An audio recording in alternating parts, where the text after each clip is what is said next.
I'm Samantha Mitchell, 42, and until last year, I thought I had the perfect life with my husband Thomas. Then came the day I discovered he had faked his drowning accident to run away with his secretary. The pain of that betrayal nearly destroyed me, until my grandmother's unexpected inheritance gave me the means to turn the tables. Who knew that the money my husband never knew about would become the perfect tool for justice? Before I dive into how my inheritance became my ex-husband's worst nightmare, let me know where you're watching from, and don't forget to like and subscribe if you enjoy stories about sweet, satisfying revenge against those who deserve it most. Thomas and I met during our second year at Harvard. I was studying pre-law while he was in the business program. It was at a mixer between our departments where we first locked eyes across a crowded room. He had this confident smile that made the corners of his eyes crinkle, and I was immediately drawn to him. After several hours of conversation about our ambitions and dreams, I knew there was something special about Thomas Mitchell. Our courtship was a whirlwind of intellectual debates, romantic dinners at small Boston restaurants, and weekend trips to his family's lake house in New Hampshire. Thomas always knew how to make me feel special, bringing me coffee during late-night study sessions and surprising me with small gifts just because. When he proposed after graduation, I didn't hesitate to say yes. We married in a beautiful ceremony at his parents' estate. His mother Dorothy, a socialite with perfectly coiffed silver hair, orchestrated the entire event. Though I would have preferred something smaller, I wanted to make a good impression on my new family. Thomas assured me that making his mother happy would make our lives easier in the long run. It was the first of many compromises I would make for the sake of harmony. After our honeymoon in Italy, we settled into a stunning colonial-style home in an upscale Boston suburb. Our life together seemed picture-perfect from the outside. Thomas quickly rose through the ranks at Wellington Financial, eventually becoming a senior investment banker. I built my career at Daniels & Wright, one of Boston's top law firms, specializing in corporate law. We were the power couple our friends envied. Our social calendar was always full of charity galas, dinner parties, and networking events. Thomas was particularly skilled at working a room, his charisma drawing people to him like moths to a flame. I was proud to be on his arm, to be introduced as his brilliant attorney wife. We complemented each other perfectly, at least that's what I believed. Around our 5th year of marriage, we decided to start a family. I had always imagined having 2 or 3 children running around our spacious home. However, month after month passed without success. After a year of trying, we consulted fertility specialists who ran countless tests. The journey was emotionally draining, especially the hormonal treatments that left me feeling unlike myself. Thomas was supportive initially, holding my hand during appointments and assuring me that he loved me no matter what. But as the treatments continued to fail, I noticed a shift in him. He began working later, claiming major deals needed his attention. Weekend business trips became more frequent. When he was home, he was mentally elsewhere, checking his phone constantly, distracted during our conversations. I attributed his distance to stress and disappointment about our fertility struggles. I never once suspected there might be someone else. In our 10th year of marriage, we decided to take a break from fertility treatments. The emotional toll had become too great, and our relationship was suffering. I suggested we focus on each other again, perhaps travel more or pursue shared hobbies. Thomas agreed, and for a while, things improved between us. It was around this time that Karen Lawson joined Wellington Financial as Thomas's new executive assistant. I met her at the company Christmas party, a tall, willowy blonde with a soft-spoken manner. She couldn't have been more than 28. Thomas introduced us briefly, mentioning how efficient she was and how she had already made his work life so much easier. I thought nothing of it at the time, even commenting on the drive home how nice it was that he finally had competent help. The next few years passed with relative normalcy.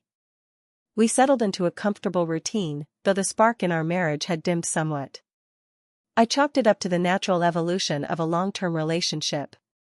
We still had our inside jokes, our favorite restaurants, our annual trips to the Caribbean. From the outside, we remained the golden couple. There were signs I chose to ignore. Mysterious credit card charges Thomas explained away as client gifts. Text messages he would quickly hide when I entered the room. The faint scent of unfamiliar perfume on his shirts that he attributed to hugging female colleagues at office parties. I wanted so badly to believe in our marriage that I refused to see what was right in front of me. The last normal memory I have of us together was a dinner at Bertucci's, our favorite Italian restaurant, celebrating our 15th anniversary. Thomas seemed particularly distracted that evening, his phone buzzing repeatedly with messages he claimed were from Lawrence, his business partner, about an important client. He hardly touched his veal parmesan, and his eyes kept darting to the entrance as if expecting someone. When I asked if everything was all right, he reached across the table, squeezed my hand, and assured me he was just tired from work. "I've got that solo sailing trip this weekend," he reminded me. "I think the time alone will help me clear my head and refocus." Thomas had recently taken up sailing, spending many weekends on his small boat in Boston Harbor. This would be his first overnight trip, and though I was surprised by his sudden desire for solitude, I supported it. Everyone needs space sometimes, I reasoned. As we drove home that night, Thomas was unusually quiet. When we arrived, he kissed me with an intensity that caught me off guard. Now I understand it was goodbye. "I love you, Sam," he said, his eyes not quite meeting mine. "Never forget that." Those were the last words my husband said to me before he sailed out of Boston Harbor and out of my life, or so I thought. The morning Thomas left for his sailing trip, I woke early to prepare his favorite breakfast, blueberry pancakes with real maple syrup. He seemed tense, checking his phone repeatedly and double-checking his duffel bag. When I asked if he had forgotten something, he startled slightly. "Just making sure I have everything I need," he said, forcing a smile. I walked him to the door, giving him a kiss and reminding him to be careful. Thomas had only been sailing for about 6 months, a hobby he'd taken up suddenly and pursued with unexpected intensity. This overnight trip was ambitious for someone with his limited experience, but he had assured me he'd stay close to the coast. "I'll be back tomorrow evening," he promised. "Don't worry about me." Those words would echo in my mind over the next terrible days. When Sunday evening came and went with no word from Thomas, I began to worry. I called his cell phone repeatedly, each call going straight to voicemail. By midnight, my concern had turned to panic. I called the Coast Guard to report him missing. They began a search operation immediately, sending out boats and a helicopter to scan the area where Thomas had said he would be sailing. I stayed by the phone all night, alternating between terrifying scenarios and reassuring myself that he had probably just lost cell service or docked somewhere unexpected. The call came at 6:37 the next morning. They had found Thomas's sailboat, the Samantha's Dream, his gesture of affection when he bought it, drifting about 15 miles offshore. There was no sign of Thomas. His life jacket was still on board. A half-empty bottle of whiskey was found in the cabin, along with his wallet and cell phone. "Mrs. Mitchell," the Coast Guard officer said gently, "given the water temperature and the time elapsed, we're no longer in rescue mode." "I'm very sorry." The world tilted beneath me. I collapsed onto the kitchen floor, the phone falling from my hand. This couldn't be happening. Not Thomas. Not my husband of 15 years. The search continued for 3 more days, but everyone knew what the outcome would be. Bodies lost at sea in the Atlantic don't often resurface. I moved through those days in a fog, surrounded by friends bringing casseroles I couldn't eat and offering platitudes that provided no comfort. Jessica Thompson, my best friend since college, moved into our guest room to help me cope. She took charge of notifying people, screening my calls, and making preliminary arrangements for a memorial service. Without her, I might never have gotten out of bed. "You don't have to make any decisions right now," she assured me, bringing me tea I wouldn't drink. "Just breathe, Sam. One breath at a time."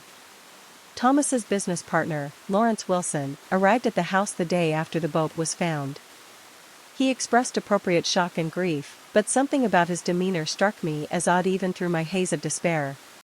He seemed nervous, his eyes darting around the room, never quite meeting mine. Thomas was like a brother to me, he said, his voice breaking in what felt like a rehearsed manner. The office won't be the same without him. Before leaving, Lawrence mentioned that the firm's legal team would be in touch about Thomas's partnership stake and benefits. Don't worry about anything financial right now, he added, patting my hand awkwardly. Thomas made sure you'd be taken care of. I nodded numbly, not yet able to think about practical matters. But his words would later take on a very different meaning. As preparations for the memorial service progressed, I had to go through Thomas's desk for insurance information. In the back of his file drawer, I found a life insurance policy I hadn't known existed, a $5 million policy he had taken out just 4 months earlier, with me as the sole beneficiary. The timing struck me as strange, but I dismissed it as coincidence, or perhaps prompted by our recent discussions about estate planning as we entered our 40s. The memorial service was held at St. Paul's Episcopal Church, where we had occasionally attended Christmas and Easter services. The pews were filled with Thomas's colleagues, our friends, and family members. His mother Dorothy sat stoically in the front row, her face partially hidden behind a black veil, her husband Harold's arm around her shoulders. She had always been a reserved woman, but her composure in the face of losing her only son seemed almost unnatural.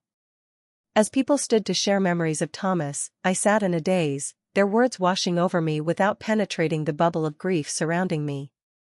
Lawrence spoke about Thomas's business acumen and generosity. Several college friends recounted stories of his charisma and loyalty. His cousin Philip read a poem about sailors and the sea.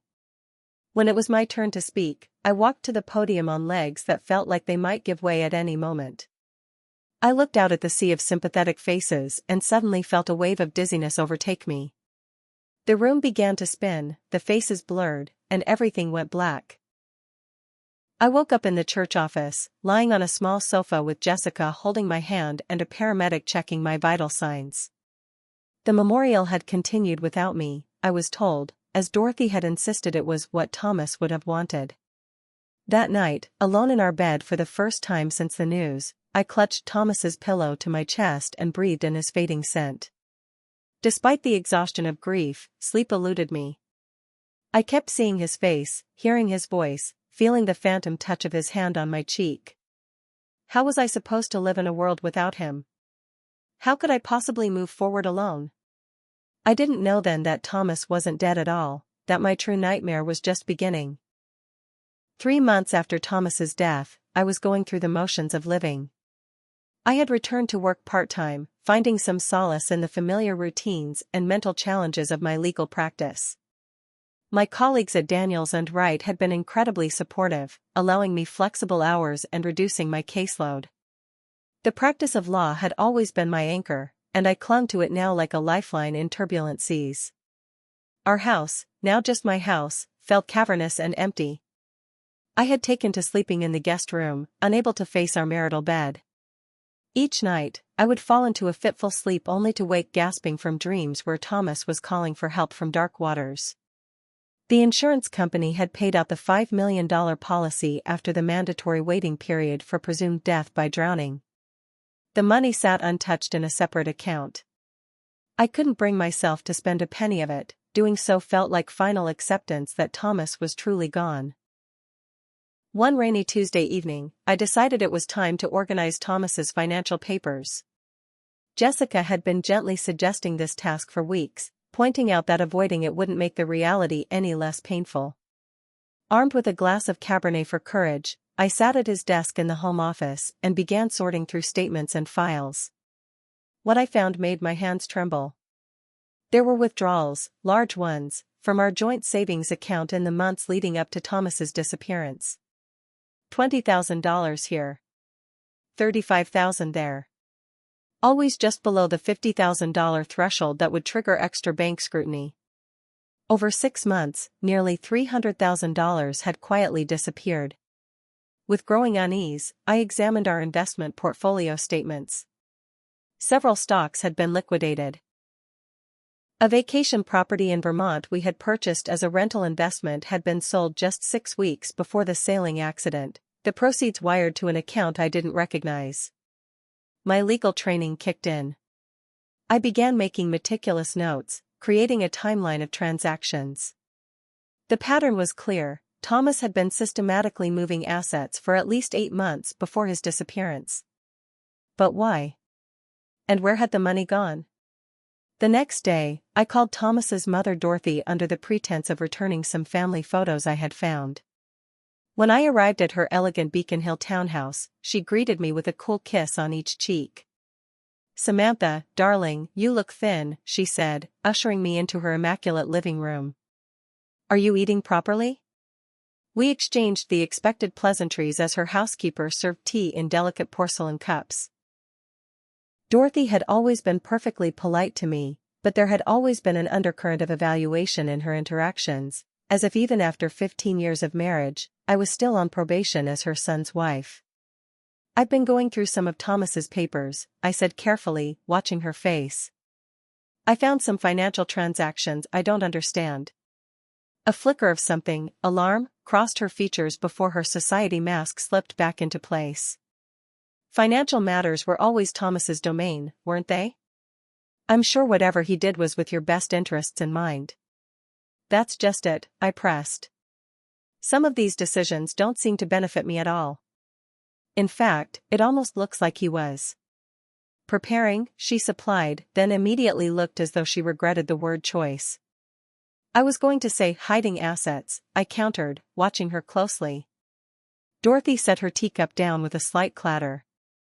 "Grief can make us suspicious, Samantha. See dangers where none exist. Thomas adored you. You must know that." The conversation yielded nothing concrete, but Dorothy's discomfort was palpable. As I was leaving, she squeezed my hand a bit too firmly. "Let the past rest, Samantha," she advised. "Some questions are better left unanswered." Her words only strengthened my determination to find those answers. That weekend, while searching for a specific necklace Thomas had given me for our 10th anniversary, I came across his old winter coat pushed to the back of our shared closet. Out of habit, I checked the pockets before sending it for donation, and found a hotel receipt from the Four Seasons Boston dated just 2 weeks before his disappearance. The receipt showed a charge for room service for 2 and a bottle of champagne. We had never stayed at the Four Seasons together during that time period. With shaking hands, I called Jessica. "I think Thomas was having an affair," I told her without preamble when she answered.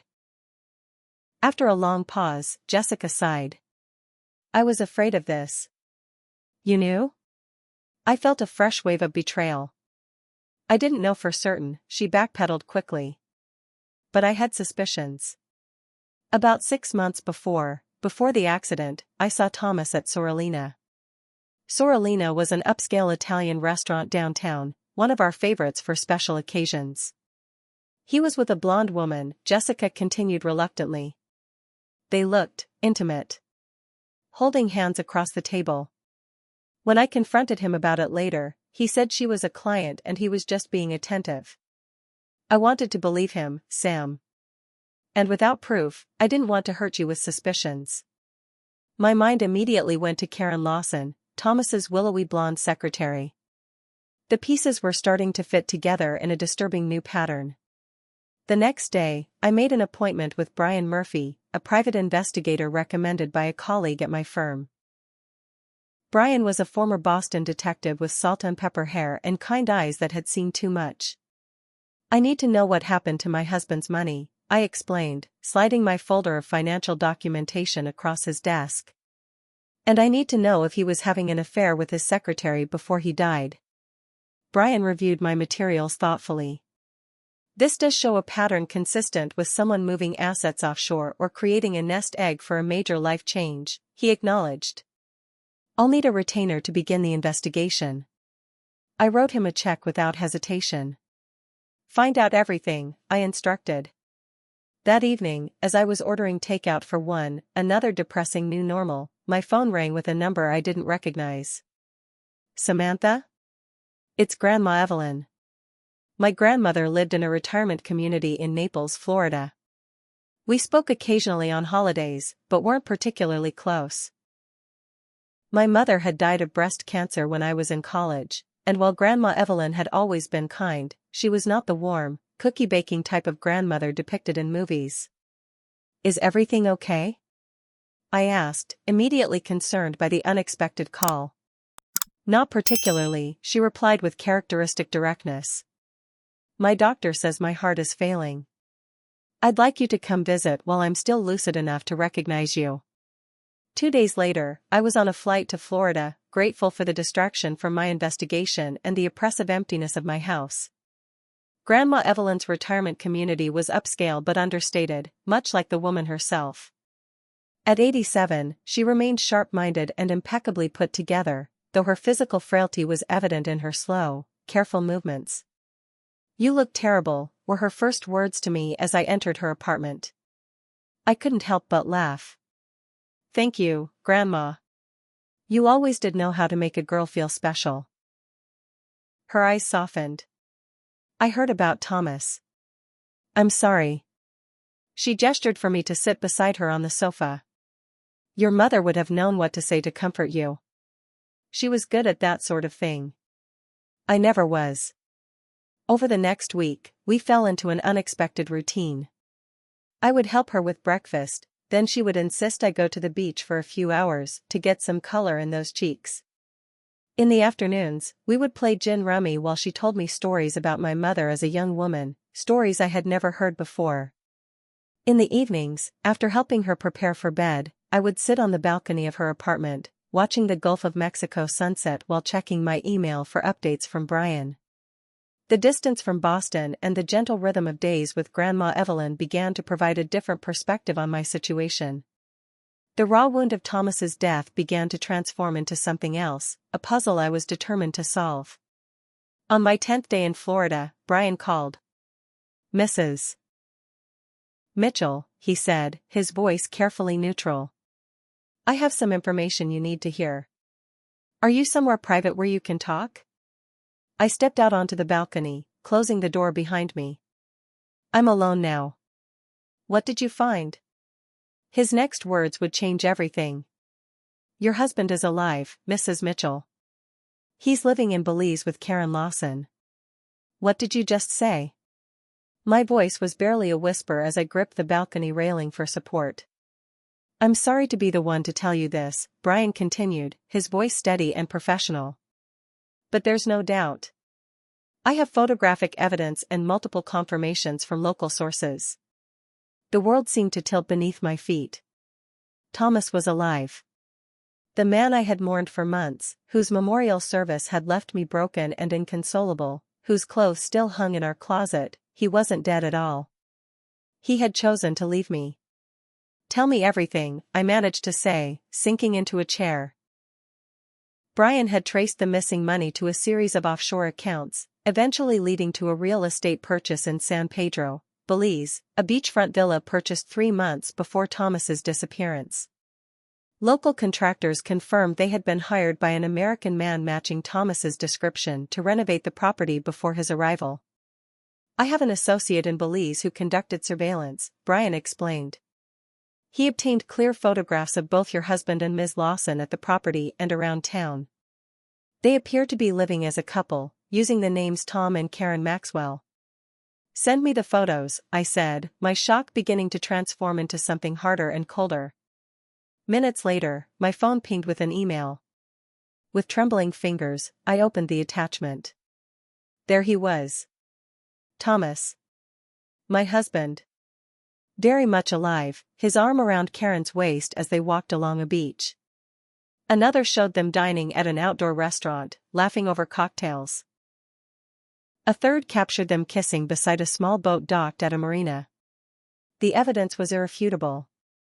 Thomas had orchestrated an elaborate fraud, faking his death to escape our marriage and build a new life with his mistress using money he had systematically siphoned from our accounts.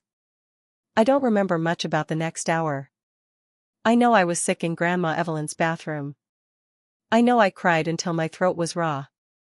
I know I threw my phone against the wall hard enough to crack the screen when Thomas's smiling face appeared in another photo. Eventually, Grandma Evelyn knocked on the bathroom door. "Samantha," she called, her voice stronger than it had been all week. "Whatever it is, hiding in the bathroom won't fix it. Come out and tell me what's happened. Somehow, the practical, no-nonsense tone broke through my hysteria. I splashed water on my face, picked up my damaged phone, and emerged to face my grandmother. When I showed her the photos and explained the situation, I expected shock, outrage, maybe even disbelief. Instead, she nodded slowly, a calculating look in her faded blue eyes. Men have been disappointing women since the beginning of time, she said matter-of-factly. The question is, what are you going to do about it? Do? I repeated dumbly. I don't know. Call the police? The insurance company? A divorce lawyer? Yes, all of that eventually, she agreed. But first, you need to think strategically. He believes you're in the dark, that gives you an advantage. Don't squander it with an emotional reaction. Her unexpected pragmatism anchored me. Here was a perspective I hadn't considered, Thomas's betrayal as a problem to be solved rather than merely a wound to be suffered. Back in Boston the following day, I met with Jessica at a cafe far from our usual haunts. I needed to tell someone, and she was the only person I trusted completely. I knew something was off, Jessica said after I showed her the photos, her expression a mixture of outrage and vindication. But this is beyond anything I imagined. That absolute bastard. Did you suspect Karen specifically? I asked. Jessica hesitated. I had my suspicions. She always looked at him like he hung the moon. And at the Christmas party last year, I saw them slip out to the terrace together. They were gone for 20 minutes. This new betrayal, that Jessica had harbored suspicions she never shared, stung, but I couldn't focus on that now. I need to decide what to do, I said. Grandma Evelyn thinks I should wait, plan carefully before I make any moves. Your grandmother sounds smarter than I gave her credit for, Jessica replied. Thomas has clearly been planning this for a long time. You need to be just as methodical in your response. The next day, I arranged a meeting with Lawrence Wilson at a coffee shop downtown. Thomas's business partner looked uncomfortable from the moment he saw me, his eyes darting around as if seeking escape routes. Thank you for meeting me, I began pleasantly. I've been sorting through Thomas's affairs and had some questions about the business that I hoped you could answer. Of course, Lawrence said, adjusting his tie nervously. Anything I can do to help. I maintained small talk about the firm's current projects for several minutes, watching him gradually relax. Then I placed my phone on the table between us, screen up, displaying a photo of Thomas and Karen in Belize. Lawrence's face drained of color. How long have you known? I asked quietly. He swallowed hard, eyes fixed on the photo. Since the beginning, he admitted, voice barely audible. He made me promise not to tell anyone. Said it was the only way he could start fresh with Karen. And the business? His partnership stake? He signed most of it over to me before he left, in exchange for my silence and help managing the transition. The firm has been struggling, Samantha. Thomas made some risky investments that didn't pay off. He was facing potential bankruptcy, maybe even fraud charges from some clients. Lawrence looked genuinely distressed. I think escaping all of that was as much a motivation as being with Karen. So Thomas hadn't just betrayed me emotionally, he'd left me potentially liable for his business failures as well. The depth of his selfishness was staggering. That evening, my phone rang again with Dorothy's number. For a moment, I considered ignoring it, but curiosity won out. Samantha, she began without preamble, Lawrence called me. I understand you know the truth now. You knew, I said flatly. You knew your son faked his death and abandoned his wife. I knew after the fact, she clarified, as if that somehow absolved her. Thomas called me from Belize a week after the accident. He swore me to secrecy, said he would explain everything someday. And you kept his secret, even knowing what it was doing to me. He's my son, she said simply, as if that explained everything. He said he would have died in that marriage. What was I supposed to do? I hung up without answering. The web of betrayal surrounding me was so complete it was almost impressive. My husband, his mother, his business partner, even his mistress, all complicit in an elaborate fraud designed to give Thomas exactly what he wanted at my expense. That night, I received a text message from my grandmother. "Have you decided what you're going to do yet?" I stared at the ceiling of my bedroom, Thomas's betrayal burning in my chest like acid. The grief I had felt for months was transforming into something else, a cold, clear determination. "Not yet," I texted back. "But I'm working on it." "Good," came her immediate reply. "By the way, I'm changing my will tomorrow. You should be my executor. I don't have long left, and there are things we need to discuss." I had no idea then just how significant that casual message would prove to be. 2 weeks after I discovered Thomas was alive, Grandma Evelyn suffered a massive heart attack. I flew to Florida immediately, arriving at the hospital to find her frail but alert, oxygen tubes in her nose and monitors beeping steadily beside her bed.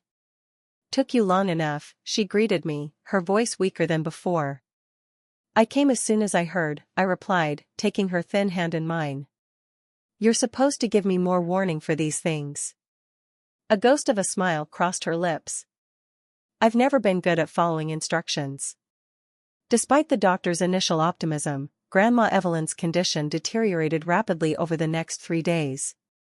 On the final evening, as I sat beside her bed reading aloud from Jane Austen's Pride and Prejudice, her favorite, she suddenly gripped my hand with surprising strength. "Listen to me, Samantha," she said urgently. "In my desk at home, there's a letter for you. Read it after I'm gone. And remember what I told you about thinking strategically." She died peacefully in her sleep that night, her hand still resting in mine. The grief I felt was different from what I had experienced with Thomas's death, cleaner somehow, untainted by deception. I arranged a simple funeral according to the instructions she had left with her attorney. Only a handful of people attended, a few neighbors from the retirement community, her longtime housekeeper Maria, and me. After the service, I returned to her apartment to begin the process of sorting through her belongings. In the desk drawer, as promised, I found an envelope with my name written in her precise handwriting. Inside was a single sheet of paper. "Samantha," it began, "if you're reading this, I've finally succumbed to this failing heart. Don't waste tears on me. I've lived exactly the life I wanted, which is more than most can say. Now, about your inheritance. People will be surprised by what I'm leaving you. Your mother never knew the full extent of my resources. I thought it would be better for her to make her own way without expectations. But circumstances are different for you now. You're facing a battle, and every battle requires ammunition. Use what I'm giving you wisely. Make that bastard regret the day he ever thought he could outsmart a woman from our family. With love and confidence, Grandma Evelyn." I read the letter 3 times, puzzled by its references to resources and ammunition. As far as I knew, Grandma Evelyn lived comfortably but modestly on my grandfather's pension and Social Security.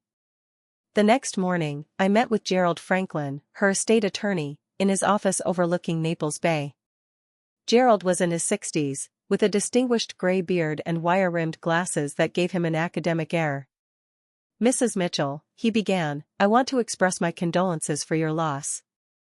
Evelyn was a remarkable woman and a longtime client I greatly respected." "Thank you," I replied. "She mentioned you often." Gerald nodded, then opened a thick folder on his desk. "Before we begin, I should prepare you.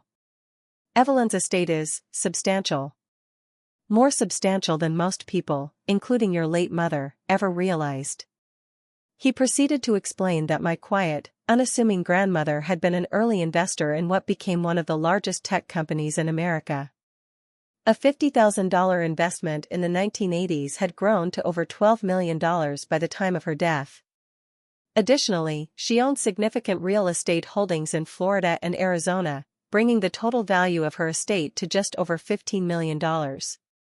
"She's left everything to you," Gerald concluded. "The liquid assets, the properties, her personal belongings, all of it."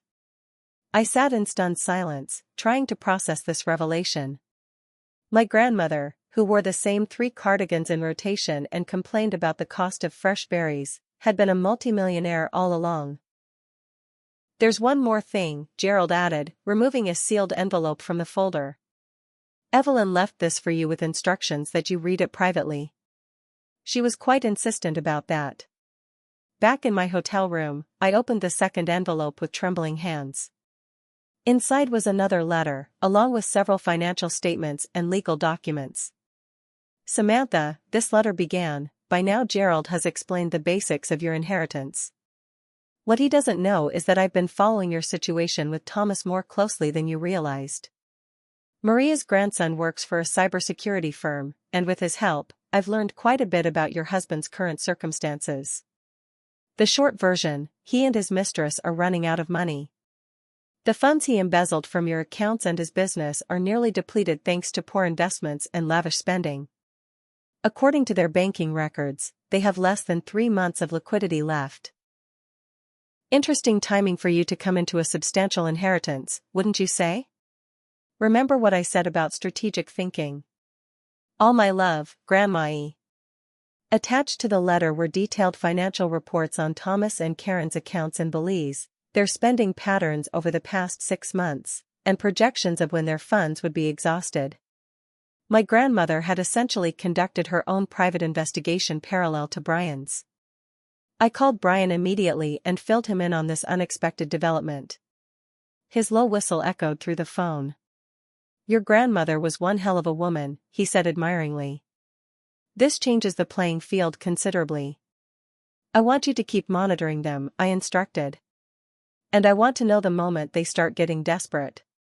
Over the next week, as I managed the initial aspects of Grandma Evelyn's estate with Gerald's help, a plan began to take shape in my mind.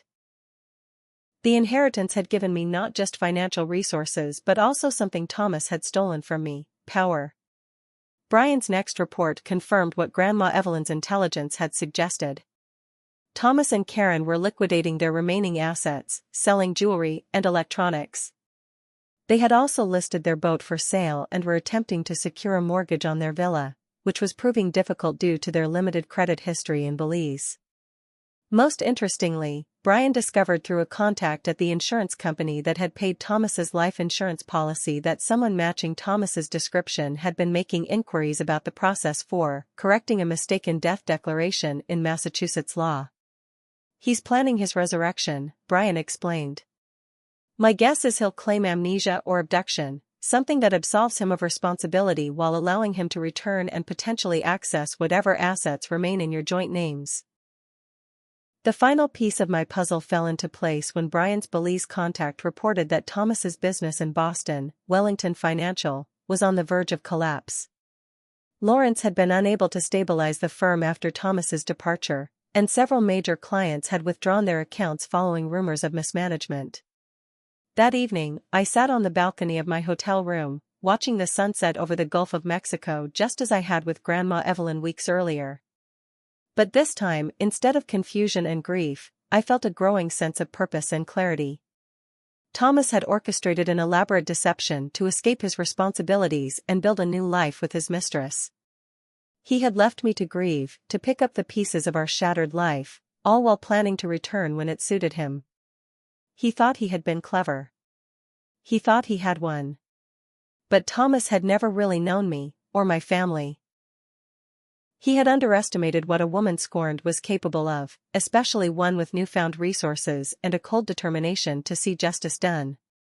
The next morning, I called Gerald Franklin and Michael Reynolds, a cutthroat corporate attorney I knew from Boston legal circles who specialized in complex financial cases. I need your help with a delicate matter, I told Michael after explaining the broad outlines of my situation. How would you feel about representing me in what might become a rather unorthodox case? Michael's response was immediate and enthusiastic. Mrs. Mitchell, this sounds like exactly the kind of challenge I live for. When can we begin? With my legal team assembled and my grandmother's inheritance at my disposal, I was ready to implement the plan that had been forming in my mind. Thomas Mitchell was about to discover that faking his death would be the second biggest mistake of his life. The first was underestimating his wife. Armed with my inheritance and burning determination, I set my plan in motion with surgical precision. My first move was establishing a shell corporation called Phoenix Acquisitions, a name I chose for its symbolism of rising from ashes. Through this entity, I quietly approached Lawrence Wilson with an offer to purchase the struggling Wellington Financial. The meeting took place in Michael Reynolds' sleek downtown Boston office. Lawrence, looking haggard and sleep-deprived, seemed relieved at the prospect of escaping the sinking ship. "The offer is generous considering the firm's current position," Michael explained, sliding the paperwork across the polished conference table. "Phoenix Acquisitions is prepared to assume all debts and obligations, allowing you to walk away clean." Lawrence didn't know I was behind Phoenix Acquisitions. Michael had been careful to keep my name out of all documentation. The irony wasn't lost on me. Thomas's business partner was unwittingly helping me gain control of the company Thomas had abandoned. "There is one unusual condition," Michael added as Lawrence reviewed the offer. "The transaction must remain confidential for 90 days after closing. No public announcements, no discussions with former partners or employees." Lawrence frowned slightly. "May I ask why?" "My client has strategic reasons for maintaining temporary confidentiality," Michael replied smoothly. "It's non-negotiable, I'm afraid." After brief consideration, Lawrence signed the papers. Just like that, I owned Thomas's company, the firm he had built over a decade and then abandoned. The satisfaction I felt was just the beginning. My next target was Thomas and Karen's paradise in Belize. Brian's local contact identified a beachfront property adjacent to their villa that had recently come on the market. Within days, Gerald had facilitated the purchase through another shell company. I now owned the property next door to my husband and his mistress, a fact they remained blissfully unaware of. "What exactly are you planning to do with a beach house in Belize?" Brian asked when I informed him of the purchase. "I need a base of operations close to the target," I replied, surprising myself with how easily the language of strategic warfare now came to me. "And I want to be able to watch them without them seeing me." While these pieces were falling into place, I hired a specialized insurance fraud investigator named Veronica Sandoval to build a case against Thomas. Veronica was a former FBI agent with a reputation for being relentless. "The evidence is compelling," she confirmed after reviewing all my documentation. "Your husband clearly planned this fraud months in advance. The insurance company will be very interested in this information." "Not yet," I cautioned her. "We wait until everything is in position." Through Gerald's extensive connections, I arranged for a comprehensive surveillance system to be installed in my new Belize property. High-definition cameras with zoom capabilities were positioned to monitor Thomas and Karen's villa, their beach access, and the marina where they kept their boat. Within 2 weeks of the system going live, the cameras captured something unexpected: Thomas arguing intensely with Karen on their deck. Though we couldn't hear the words, the body language was unmistakable. She was furious, gesticulating wildly while he tried to calm her down. At one point, she threw what appeared to be a checkbook at him before storming inside. "Trouble in paradise," Brian commented when I showed him the footage. Financial stress is often the breaking point for relationships built on shaky foundations. The next phase of my plan required more direct action. Using information from Grandma Evelyn's cyber investigation, I identified the names and contact information for the executives at 3 companies Thomas had been courting as clients before his death. These were the potential deals he had mentioned to me during our last anniversary dinner, deals that might have saved his struggling firm had he stayed to close them. I arranged meetings with each executive, introducing myself as the new owner of Wellington Financial, now rebranded as Mitchell Strategic Investments. I presented comprehensive proposals addressing their specific financial needs, proposals I had developed using the extensive client research Thomas had left behind. Within a month, I had secured all 3 accounts, clients that represented over $50 million in combined assets under management. The irony was delicious: I was succeeding where Thomas had failed, using his own work against him. With my business maneuvers progressing smoothly, I turned my attention to Karen. Brian's surveillance had revealed an interesting pattern. Every Tuesday and Thursday, she visited a small cafe in San Pedro while Thomas remained at the villa working on his laptop. This routine provided the perfect opportunity. Through Brian's local contact, I obtained copies of text messages between Thomas and several women in Belize, messages that made it clear Karen wasn't the only woman in his new life. Apparently, Thomas's patterns of infidelity had followed him to paradise. I arranged for printed copies of these messages, along with photographs of Thomas with another woman at a bar while Karen was visiting her family in the States, to be delivered to her in an unmarked envelope while she sat at the cafe. The surveillance cameras captured her reaction as she opened the envelope. The color drained from her face as she flipped through the pages. She immediately called Thomas, and though we couldn't hear the conversation, her expression shifted from shock to rage. She left her half-finished coffee on the table and stormed out of the cafe. The cameras at the villa captured the ensuing argument, a full-blown screaming match that ended with Karen throwing clothes into a suitcase. Though she didn't leave permanently that day, something fundamental had broken between them. The cracks in their relationship were widening exactly as I had hoped. Meanwhile, Veronica had compiled a comprehensive report documenting Thomas's insurance fraud.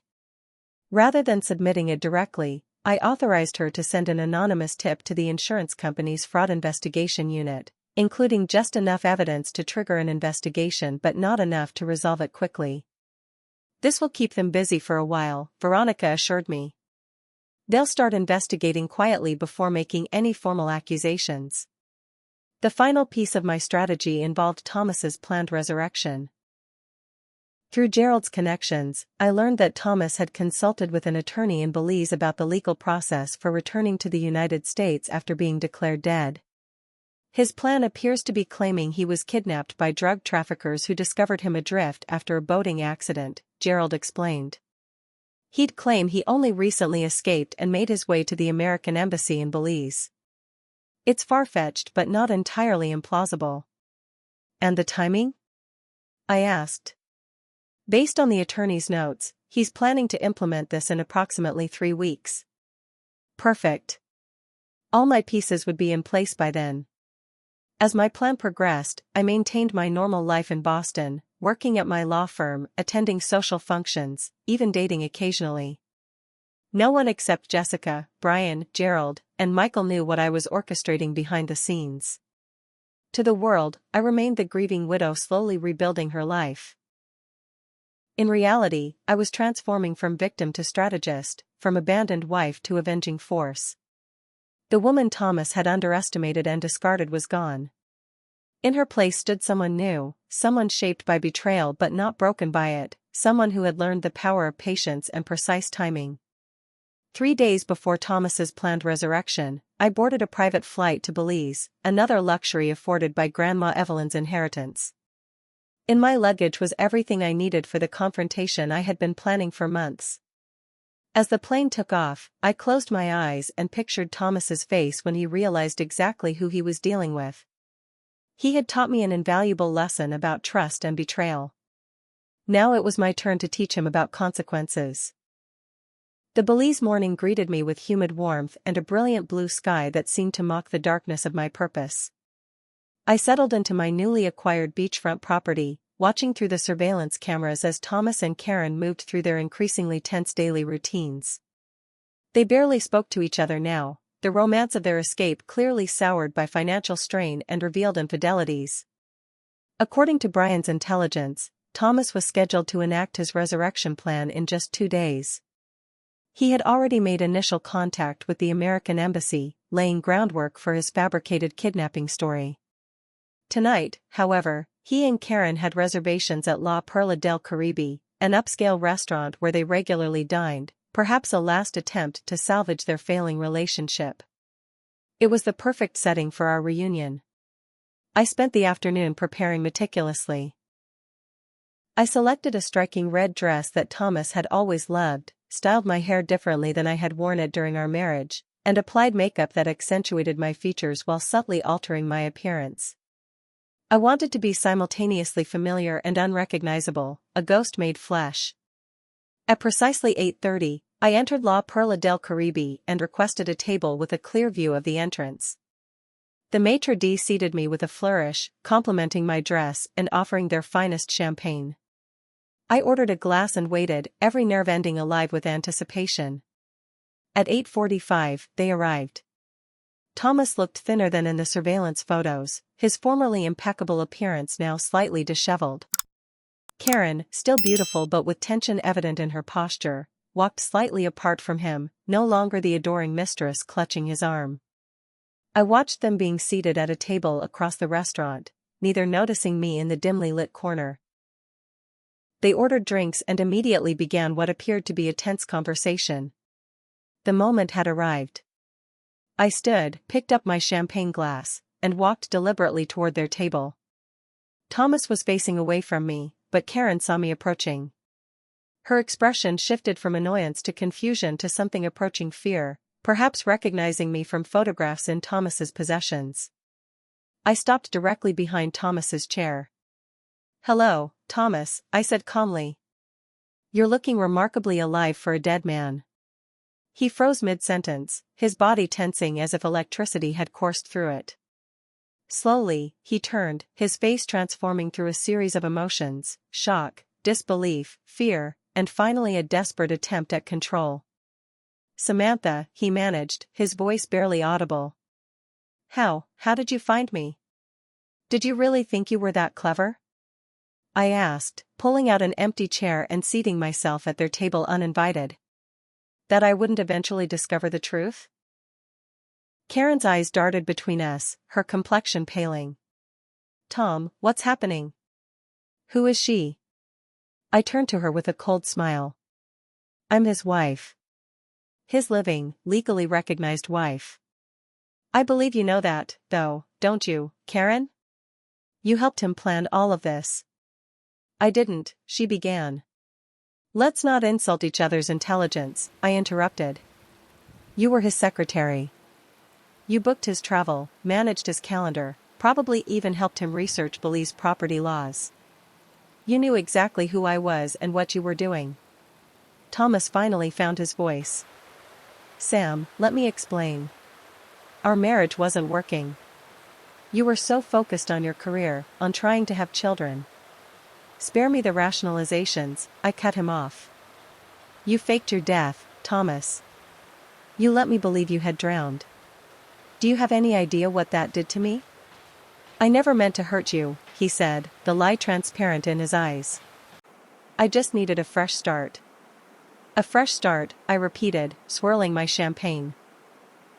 "With several $1 million of our money, I notice. How's that working out for you? I understand you're trying to sell the boat. Financial troubles?" Thomas blanched, finally realizing I knew more than he'd anticipated. "What do you want, Samantha?" he asked, leaning forward. "Money? I can explain everything to the authorities, make things right." "Make things right," I echoed, allowing myself a small laugh. "That's an interesting phrase coming from you. Tell me, Thomas, how exactly do you plan to make right the fact that you committed insurance fraud? Or that you embezzled funds from your clients? Or that you left me liable for your business debts?" With each question, his face grew paler. Karen looked increasingly horrified.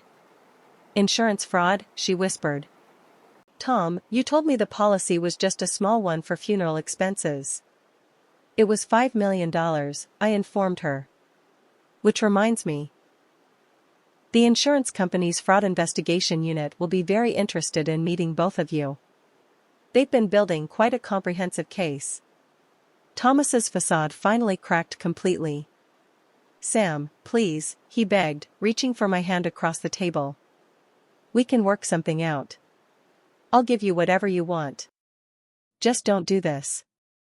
I withdrew my hand from his reach. What I wanted was a faithful husband. What I wanted was the life we built together. What I wanted was not to stand at a memorial service for a man who was sipping cocktails on a beach with his mistress. Karen abruptly stood. "I can't do this anymore," she declared. "You told me she didn't love you, that your marriage was over in all but name. You said the insurance was just a formality, that no one would get hurt." She grabbed her purse. "And those other women, after everything I gave up for you." "Karen, wait," Thomas called as she stormed toward the exit. "It's not what you think." But she was already gone, leaving Thomas and me alone at the table. "She seems lovely," I commented dryly. "I'm sure she was worth destroying our life for." Thomas's expression hardened. "What happens now? You've had your dramatic moment. You've ruined my relationship. Are you satisfied?" I smiled genuinely for the first time. "Oh, Thomas. This isn't the end of your consequences. It's barely the beginning."